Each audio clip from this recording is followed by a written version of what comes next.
Assalamu alaikum wa rahmatullahi wa barakatuh. On avait l'habitude de se retrouver pour présenter des livres afin de favoriser la connaissance, la découverte donc d'ouvrages riches et variés. Aujourd'hui, ce que je vous propose, c'est de procéder différemment.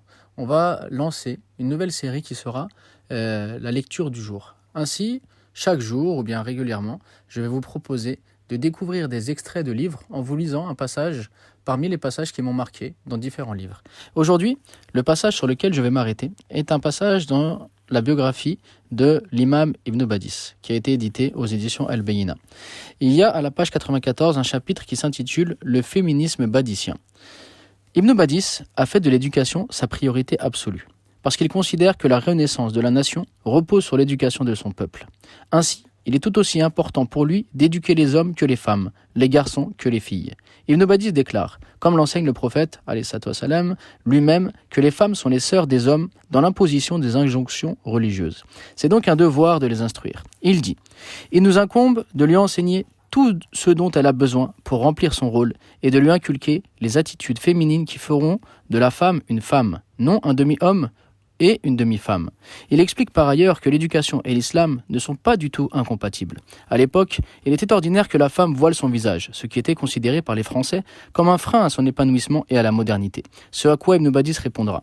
Si vous souhaitez sa réforme véritable, ôtez-lui alors le voile de l'ignorance de son esprit, avant de l'ôter de son visage. En effet, c'est le voile de l'ignorance qui l'a retardé. Quant au voile qui la cache, il ne lui a nullement porté préjudice au moment où elle a connu le progrès. Car les filles de Bagdad, les filles de Cordoue et celles de Béjaïa ont atteint un haut niveau de savoir alors même qu'elles étaient voilées. À l'époque coloniale, les Algériens interdisaient aux filles d'aller à l'école française parce que les enseignants n'étaient pas musulmans. Puis cette mentalité a perduré jusqu'à ce que l'on interdise aussi les écoles coraniques par sentiment déplacé de jalousie. Les femmes alors ont été écartées de toute instruction jusqu'à la venue du Shir Ibn Badis, pour qui il était impératif de former les femmes, tant sur le plan spirituel que temporel, afin qu'elles puissent jouer leur rôle dans l'éducation des générations à venir.